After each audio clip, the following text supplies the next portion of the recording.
દરેક વિદ્યાર્થી મિત્રોનું યુનિક એકેડમીમાં હાર્દિક સ્વાગત છે. આજે આપણે વિડીયોમાં નવા ટૉપિક મેથના પાછલા વર્ષના જે ક્વેશ્ચન પૂછાયેલા હોય છે આજે આપણે એ સોલ્વ કરવાના છે.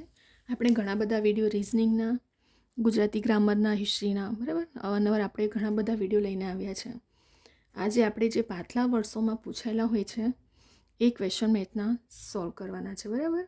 કેમ કે ઘણા બધા એવા ક્વેશ્ચન હોય છે જો તમને જ્યારે તમે એનું એક્ઝામ્પલ વાંચો છો, રીડ કરો છો, ત્યારે જ તમને જોઈને જ ગભરાઈ જશો કે આટલું લોંગ છે, એટલે મોસ્ટલી સ્ટુડન્ટ સ્કીપ કરીને આવી જતા હોય છે, બરાબર. પરંતુ આટલા મોટી રકમમાં આટલું નાનું શોર્ટમાં બધું સમાયેલું છે, બરાબર. પણ એ ક્યારે મેળ પડે તમને? જ્યારે તમે તમારી પ્રેક્ટિસ હશે ત્યારે, બરાબર. પ્રેક્ટિસ વગર તમને મેળ પડવાનો નથી, બરાબર. તો આજે આપણે થોડા સોલ્વ કરશું એટલે તમને ટ્રીક ખબર પડે કે જીપીએસસી જીએસએસબીમાં લાસ્ટ યરમાં જે પૂછાયા છે તો એ સોલ્યુશન પ્રમાણે તમે હવે જે આવનારી એક્ઝામો છે તો તમે એમાં કેવી રીતે ગણી શકો, બરાબર. આપણે સ્ટાર્ટ કરીએ એટલે તમને ખબર પડશે ધીરે ધીરે શોર્ટલી. ચલો સ્ટાર્ટ કરીએ. 3.5 મીટર ત્રિજ્યાવાળો 30 મીટર ઊંડો શું છે? એક નળાકાર ખાડો ખોદવામાં આવે છે. હવે શું કીધું છે અહીંયા? 3.5 મીટરવાળો અને 30 મીટર ઊંડો છે. એક નળાકાર ખાડો ખોદવામાં આવે છે. તો તેમાંથી નીકળેલી માટીમાંથી 30 મીટર લંબાઈ શું થાય છે? હવે એમાંથી માટી નીકળે છે જેમાંથી 30 મીટરની લંબાઈ અને 10 મીટરની પહોળાઈનો શું બનાવવામાં આવે છે? ઓટલો બનાવવામાં આવે છે. તો તે કેટલી ઊંચાઈનો ઓટલો બનશે? બરાબર. હવે આપણને અહીં ખબર નથી કે કેટલા ઊંચાઈનો ઓટલો બનવાનો છે, આપણે એ શોધવાનો છે.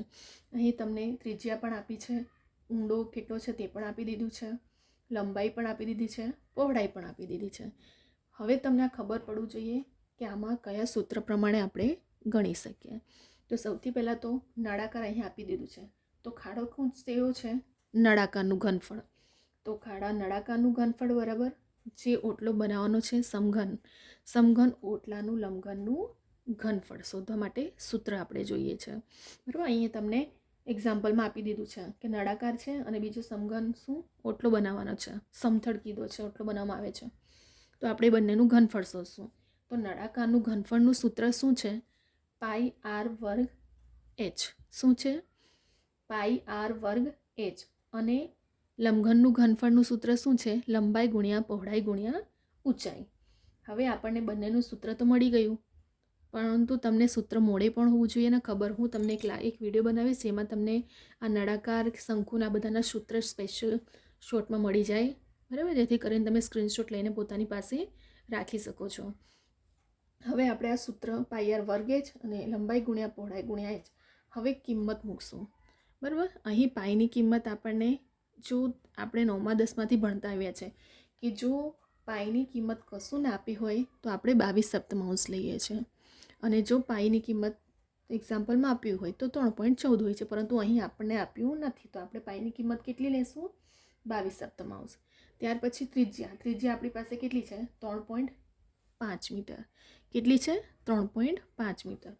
તો 3.5 એટલે 35/10 ગુણ્યા આર સ્ક્વેર છે એટલે 35/10 મૂકશું, ગુણ્યા એચ એટલે ઊંચાઈ કેટલું? 30 મીટર ઊંડો આપણને ઊંચાઈ પણ આપી દીધી છે. ફરી એકવાર, પાઈની કિંમત 22 સપ્તમાંશ, આર એટલે ત્રિજ્યા 3.5 એટલે 35/10 ગુણ્યા 35/10 અને ઊંચાઈ આપણને એચ એટલે કેટલી આપી છે? 30 મીટર ઊંચાઈ આપી દીધી છે. હવે લંબઘનના ઘનફળનું સૂત્રમાં એલ એટલે લંબાઈ આપી છે 30 મીટરની લંબાઈ, બી એટલે પહોળાઈ 10 મીટરની પહોળાઈ આપી દીધી છે, અને એ છે આપણે શોધવાનો છે કેટલી ઊંચાઈનો ઓટલો બનશે એટલા માટે. ફરીવાર લંબાઈ 30 મીટર, પહોળાઈ 10 મીટર આપી છે અને એ જ એટલે આપણે શોધવાનું છે. ચલો હવે આપણે કિંમત બધી મળી ગઈ આપણને. હવે આપણે ઉડાવીએ તો 5 × 35 ને 5 × 10, 5 × 35 ઉડી ગયો અને 5 × 10 બાકી રહેશે. હવે અહીં 7 × 35 ઉડી ગયો. શું બાકી રહ્યું ઉપર? 11, 5 અને 7 ને અહીં 3 રહેશે બાકી, બરાબર. કટ કરતા હતા હવે બધા સ્ટુડન્ટને આવડતું જ હશે, બરાબર. હવે આપણે ગુણાકાર, આપણે ઘડિયા નથી અહીંયા બેસવાના શીખવા, આપણને ઘડિયા પ્રમાણે જ ઉડાવવાનું હોય છે ઉપર નીચે, બરાબર. ત્યાર પછી 11 ગુણ્યા 5 ગુણ્યા 7 ગુણ્યા 3 અને આ જે બાજુમાં છે તો એ છેદમાં આવી જશે. બરાબર, બરાબરના ચિહ્ન પછી છે એટલા માટે અંશ અને અંશમાં બરાબર પછી છે તે છેદમાં આવી જશે.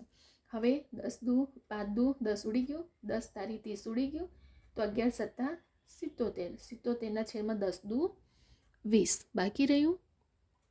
તો હવે આ 77ને તમે 20 વડે ભાગશો તો કેટલો જવાબ આવશે? 3.85. કેટલો આવશે જવાબ? 3.85. એ આપણને શું મળશે? તો નળાકારના લંબઘનનું ઘનફળ એટલે કે ઊંચાઈ મળી જશે આપણને. ફરી એકવાર અહીં આપણને નળાકાર આપી દીધું છે અને બીજું ઓટલો સમઘન બનાવવાનો છે. તો નળાકારનું ઘનફળ અને લંબઘનનું ઘનફળનું સૂત્ર મૂકીને આપણે ગણશું. નળાકારનું ઘનફળનું સૂત્ર πr² h છે અને લંબઘનનું લંબાઈ ગુણ્યા પહોળાઈ ગુણ્યા ઊંચાઈ. કિંમત મૂકો. પાઈની કિંમત કશું ના આપી હોય તો 22 સપ્તમાંશ મુકાય છે અને જો તમને એક્ઝામ્પલમાં આપ્યું હોય તો પછી આપણે 3.14 લેવું પડે. આરની કિંમત ત્રિજ્યા, આર એટલે ત્રિજ્યા થાય 3.5 એટલે 35/10 અને વર્ગ છે એટલા માટે 2 વખત લખ્યું છે 35/10 35/10 ગુણ્યા ઊંચાઈ એટલે 30 મીટર આપણને આપી દીધી છે. અહીં લંબાઈ એટલે 30 મીટર, બી એટલે પહોળાઈ એટલે 10 મીટર, એ જ આપણે શોધવાનું છે. ત્યાર પછી આપણે કટ કર્યું 22 5 7 35, 5 દુ 10 5 7 35, 5 દુ 10, તો ઉપરની રકમ કેટલી બાકી રહી? 11 ગુણ્યા 5 ગુણ્યા 7 ગુણ્યા 3 અને આ બરાબરનું ચિહ્ન છે એટલા માટે એ છેદમાં આવી જશે. હવે આપણે કટ કરીએ તો 10 તારી 30 અને 3 ઉડી ગયા, 5 દુ 10 તો 11 સત્તા 77 અને 10 દુ 20. હવે તમે 77ને 3.85 આન્સર આપણો 20 વડે ભાગશો તો મળી જશે. બરાબર, આ હતું આપણું લાસ્ટ જીપીએસસીના અને જીએસસીમાં પૂછાયેલા જ ક્વેશ્ચનો છે બધા ક્લાસ 1, ક્લાસ 2, ક્લાસ 3ના. મેં ઘડીએ એવા જ વિડીયો લઈને આવી રહી છું કે જેથી કરીને તમને ટ્રીક ખબર પડે, શોર્ટ મેથડ પ્રમાણે તમે કઈ રીતે ગણી શકો અને તમને ખ્યાલ આવે કે લાસ્ટ યરમાં કઈ રીતે પૂછાયા છે તો હવે આપણે એ પ્રમાણે કઈ રીતે પ્રિપરેશન કરવાની છે. બરાબર, હવે આપણે બીજો એક્ઝામ્પલ જોઈએ. 50 વિદ્યાર્થીઓના વર્ગમાં વિદ્યાર્થીઓ સરેરાશ મેળવેલ માર્ક્સ કેટલા છે? 85 છે. કેટલા છે? 85 છે. સૌથી વધારે માર્ક્સ મેળવનાર 4 વિદ્યાર્થીને બાદ કરીએ તો બાકીના વિદ્યાર્થીઓની સરેરાશમાં 1 માર્ક્સનો ઘટાડો થાય છે. તો સૌથી વધારે માર્ક્સ મેળવનાર 4 વિદ્યાર્થીઓના સરેરાશ માર્ક્સ જણાવો. બરાબર, હવે વિદ્યાર્થી ઘણા સ્ટુડન્ટો એવા હોય છે કે આ રકમ આટલી મોટી દેખાય ને એક્ઝામ્પલ, બસ આને ત્યાર પછી સોલ્વ જ નથી કરવા બેસતા કેમ કે ટાઈમ એમનો ઓછો, પરંતુ આટલા મોટા એક્ઝામ્પલમાં પણ આટલું શોર્ટ ટ્રીક સમાયેલું હોય છે. પરંતુ ક્યારે? જ્યારે તમે પ્રેક્ટિસ કરી હશે ત્યારે. બરાબર, કેમ કે પ્રેક્ટિસ ના કરી હોય ને તો પછી આપણને બધું હાર્ડ જ લાગવાનું છે. તો મેથ્સ અને રિઝનિંગમાં પ્રેક્ટિસ બહુ ઇમ્પોર્ટન્ટ છે કેમ કે આવનારી જેટલી પણ એક્ઝામ છે એમાં રિઝનિંગ અને મેથ્સના ક્વેશ્ચનનો એવરેજ વધ્યો છે. તો આપણે વધારે થોડું ફોકસ કરીએ અને લાસ્ટ યરના પેપર પ્રમાણે આપણને ખબર પડે એ રીતે મેં તમને ઘડીએ વિડીયો પણ નવા તમારા માટે લઈને આવું છું. તો દરેક વિદ્યાર્થી મિત્રો સ્ક્રીનશોટ લો કાં તો પછી વિડીયો તમે જુઓ, એ ટાઈમે સાથે ગણતા જાઓ અને પ્રેક્ટિસ કરતા જાઓ જેથી કરીને તમને વધારે સમજ પડે. હવે જે રીતે આપણે રકમ વાંચી, હવે જોઈએ સરેરાશમાં 1 માર્ક્સનો, જો અહીં આપણને શું કીધું છે કે 1 માર્ક્સનો ઘટાડો થાય છે. આપણી પાસે ટોટલ વિદ્યાર્થી કેટલા? 50 વિદ્યાર્થીઓ છે. એમાંથી 4ને શું કીધું છે? બાદ કરી દેવામાં આવે. તો કેટલા રહ્યા? 46 રહ્યા. 50માંથી 4 જાય તો 46 રહેશે.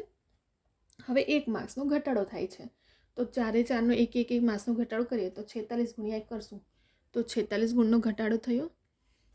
કેમ કે 50 વિદ્યાર્થી હતા, 4ને બાદ કરવામાં આવે છે અને 1 માર્ક્સનો 4 × 4 અને 50માંથી બાદ કરી દઈશું એટલે 46 ગુણનો ઘટાડો થયો. હવે કેટલા વિદ્યાર્થીઓ? 4 વિદ્યાર્થીઓનો સરેરાશ માર્ક્સ જાણવાનું છે આપણે. તો આપણે શું કરશું? આજે 46 આવ્યો એને ભાગ્યા 4 કરશું કેમ કે સરેરાશ શોધવાનું છે. તો 46 ભાગ્યા 4 કરશો તો કેટલો જવાબ આવશે? 11.5 જવાબ આવશે. બરાબર, ફરી એકવાર સરેરાશ માર્ક્સમાં 1 માર્ક્સનો ઘટાડો અહીં લખી દીધું છે આપણે. ટોટલ વિદ્યાર્થી 50 છે, 4 વિદ્યાર્થીને બાદ કરવામાં આવે તો કેટલા રહ્યા? 46 વિદ્યાર્થીઓ રહ્યા. હવે 1 માર્ક્સનો ઘટાડો થાય સરેરાશ તો 46 ગુણ્યા 1 બરાબર 46 થશે. હવે 46 ગુણના બહાર નીકળે 4 વિદ્યાર્થીઓના, તો આપણે શું સરેરાશને 46 ભાગ્યા 4 કરશો, ટોટલ વિદ્યાર્થી 4માં ઘટાડો થાય, સરેરાશ શોધવાનું છે માટે, તો જવાબ કેટલો આવશે? 11.5. હવે 4 વિદ્યાર્થીઓનો આપણને શું કીધું? સરેરાશ માર્ક્સ જણાવો. તો 85 શું હતું આપણી પાસે? 50 વિદ્યાર્થીઓના માર્કમાં સરેરાશ મેળવેલ 85 હતું. એમાં આ 4 વિદ્યાર્થીઓનો શોધ્યા તો 11.5, એટલે ટોટલ 4 વિદ્યાર્થીઓનો સરેરાશ કેટલો થઈ ગયો? 96.5. બરાબર. ફરી એકવાર, અહીં આપણને 50 વિદ્યાર્થીઓનો સરેરાશ માર્ક્સ 85 આપ્યું છે. હવે 4 વિદ્યાર્થી બાદ કરી દઈએ છીએ અને 1 માર્ક્સનો ઘટાડો થાય છે. તો આપણે શોધવા શું કીધું હતું? 4 વિદ્યાર્થીઓનો સરેરાશ શોધવા માટે કીધું હતું. તો સૌથી પહેલાં આપણે સરેરાશ 1 માર્ક્સનો ઘટાડો એટલે 46, 50માંથી 4 વિદ્યાર્થીઓ જાય છે, બાદ કરીએ તો 46 રહેશે અને 1 ગુણનો ઘટાડો એટલે 46 ગુણ્યા 1 એટલે 46 થયો કુલ ઘટાડો. હવે 4 વિદ્યાર્થીનું કીધું છે, તો 46 ભાગ્યા 4 એટલે 11.5 મળી જશે આપણને. 46 ગુણનું બહાર નીકળેલા 4 વિદ્યાર્થીઓના, તો 4 વિદ્યાર્થીનું મળી ગયું આપણને અને ટોટલ પહેલાં 85 એટલે 85 પ્લસ 11.5 કરશો તો તમારો જવાબ આવશે 96.5. બરાબર. તમને જોવામાં આ એક્ઝામ્પલ આટલું લોંગ લાગે છે કે એવું થાય છે કે સમજ જ નથી, પણ આપણે કશું પકડવાનું નથી આમાં. ખાલી 50 વિદ્યાર્થીઓ, ટોટલ માર્ક્સ 85 આપી દીધા છે, 4ને બાદ કરી દેવાના છે અને સરેરાશ માર્ક્સમાં 1 માર્ક્સનો ઘટાડો થાય છે અને ખાલી આપણને શોધવાનું શું કીધું હતું? 4 વિદ્યાર્થીઓનો સરેરાશ માર્ક્સ શોધવાનું કીધું હતું. તો આપણે 50માંથી પહેલાં તો 4 વિદ્યાર્થી જતા રહે તો બાદ જ કરી દઈશું. તો 46 અને ગુણ્યા 1નો ઘટાડો થાય છે એટલે ગુણાકાર કરી દઈશું. હવે 4 વિદ્યાર્થીઓનો સરેરાશ તો શોધવું પડશે ને ટોટલ મેળવવા માટે. તો 85 50ના હતા, તો આપણે 4ના બીજા 11.5 તો 96.5 આપણું 4 વિદ્યાર્થીઓનો સરેરાશ માર્ક્સ અહીં મળી જશે. બરાબર. વિદ્યાર્થીઓ અને સ્ટુડન્ટ મિત્રો, તમને આટલું બધું પણ ટફ નથી. સૌથી મેટર કરે છે આપણું પ્રેક્ટિસ. મેથ અને રિઝનિંગમાં પ્રેક્ટિસ બહુ ઇમ્પોર્ટન્ટ છે. હું તમને દરેક વિડીયોમાં રિપીટ કરી રહી છું અગેન કે ઘણા બધા હમણાં પણ એક્ઝામ આવવાની છે અને ફોર્મો ભરાયા છે. પછી કોન્સ્ટેબલ પોલીસની હોય કે પછી રિઝનિંગના હોય, જીએસબીના ઘણા હોય કે જે પંચાયતની હોય, દરેકમાં એવરેજ વધ્યો છે. તો જો મેરિટમાં આવું છે તો આપણા માટે એક માર્ક્સ ઇમ્પોર્ટન્ટ છે અને આપણે બધું કવર કરવું જ પડશે. તમે વિચારશો કે અમે મેથને છોડીને સ્કીપ કરી દઈશું, રિઝનિંગને સ્કીપ કરી દઈશું, બીજા ટોપિકને, આપણે બધા જ ટોપિક કમ્પ્લીટ કરશો તો જ મેરિટમાં આવી શકશો. બરાબર.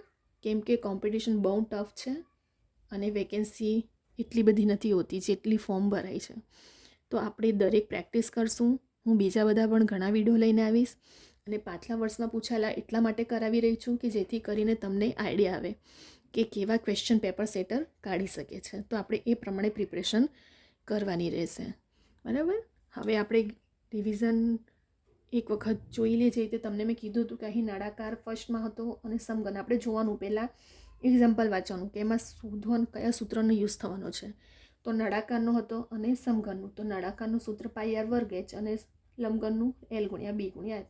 ખાલી આપણે સૂત્રમાં કિંમત મૂકી છે, આપણને રકમ પણ આપી દીધી છે બધી અને આપણે ઊંચાઈ શોધી કાઢી.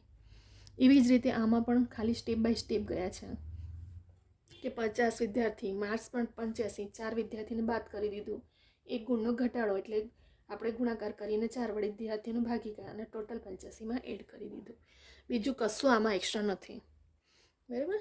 હવે વિદ્યાર્થી મિત્રો, આપણે નેક્સ્ટ વિડીયો બીજા પણ ઘણા બધા બનાવશું. અહીં આપણે વિડીયોને સ્ટોપ કરીએ છીએ. જો વિદ્યાર્થી મિત્રો તમને આ વિડીયો ગમે તો લાઈક, શેર અને સબસ્ક્રાઈબ કરો અને બીજા બધા વિદ્યાર્થી મિત્રોને પણ શેર કરો જેથી કરીને દરેક સ્ટુડન્ટ પાસે આ વિડીયો પહોંચે અને દરેક સ્ટુડન્ટને પ્રેક્ટિસ થાય. બધા પાસે નથી, લાસ્ટ યરના પૂછાયેલા પ્રશ્નો તમને નહીં મળશે. નો. બરાબર. આવી રીતે શોધીને અને બધું સોલ્યુશન સાથે હું તમને કરાવી રહી છું જેથી કરીને તમને ઇઝી રહેશે. બરાબર. તો તમે બીજા બધા સ્ટુડન્ટને પણ શેર કરો અને દરેક સ્ટુડન્ટ સુધી પહોંચે આ વિડીયો, એવી મારી હોપ છે. અહીં આપણે વિડીયોને સ્ટોપ કરીએ છીએ અને હવે આપણે નેક્સ્ટ વિડીયો લઈને આવશું. અહીં આપણે સ્ટોપ કરીએ.